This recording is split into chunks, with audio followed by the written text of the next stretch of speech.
While the Treasurer will not be drawn into a discussion about whether Australia is in recession or not right now, the Australian dollar might be giving us a bit of a clue. It's fallen again overnight, as has iron ore prices. They've once again collapsed. Well, business editor Ross Greenwood joins us now. Ross, good morning. The odd thing is that this recession talk is now not just about lockdowns, it's about commodity prices as well. That's right. Well, if the lockdowns are certainly hurting Australia's economy, then the commodity prices are really, if you like, giving the extra jab. The truth of the matter is that the iron ore price has fallen and continued to fall overnight, down another 15%, which is quite astonishing. So when you see the iron ore price, just have a look at it here now, $130 a tonne. It's down 15% overnight, but since May, it's down by 44%, or more than $103 a tonne.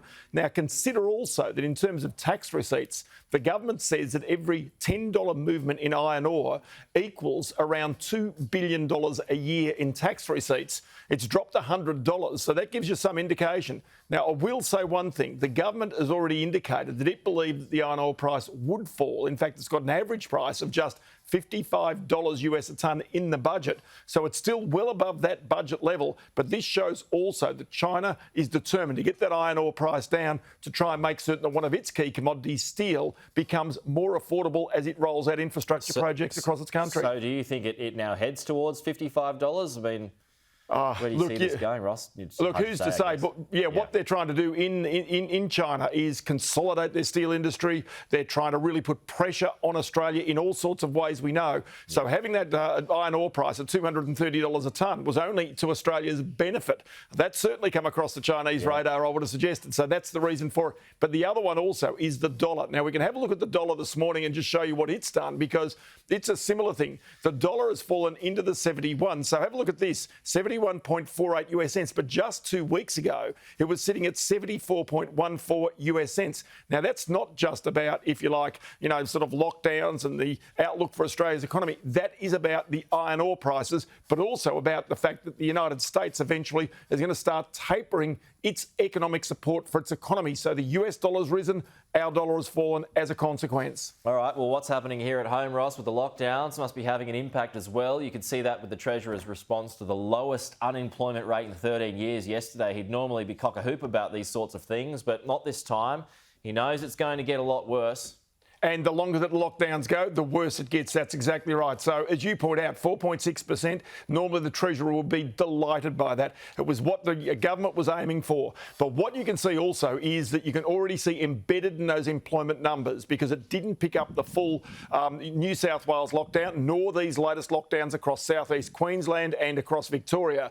It means that it's going to get worse. People are losing hours of work. A lot of people have gone on holidays. A lot of people have taken enforced leave, or indeed fewer hours. The number of people, it's around 1 in 9 people across Australia right now, are working 0 hours. And these are people who otherwise would be working. So that's where it comes. So in other words, they're still connected to their employer. They might get the work back, but right now it's about inside the workplace, the individual workplaces, trying to manage to try and keep the business alive, and at the same time trying to make certain that the workers can stay pretty much financially supported as well. OK, so Ross, if one answer to the lockdowns is more vaccination, but companies are not sure of their rights to insist workers get a jab. So where does this leave us in the end?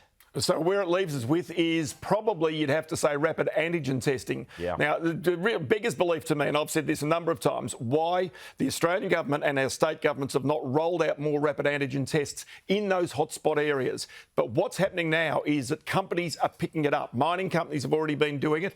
Now, Westpac this morning has announced a pilot program to roll it out in southwest Sydney, one of those hotspots. Now, Westpac is saying that once it's been looked at and evaluated over the next couple of weeks, it's likely to roll it out right across the country. This is the boss of Westpac, Peter King. Rapid testing gives our people a chance to get tested quickly and simply on our premises. Now, the argument against rapid testing is, of course, that they're not as effective or accurate as the straw up your nose, if you like, the pathology-style tests. But the fact of the matter is, it gives you an indication as to whether there is coronavirus in that area or not. That's the argument for it. And, of course, if we want to travel in the future, or indeed go to venues in the future, it's likely that every one of us has got to get used to the idea of doing those rapid antigen tests ourselves. OK, Ross Greenwood, good to see you. Talk to you soon.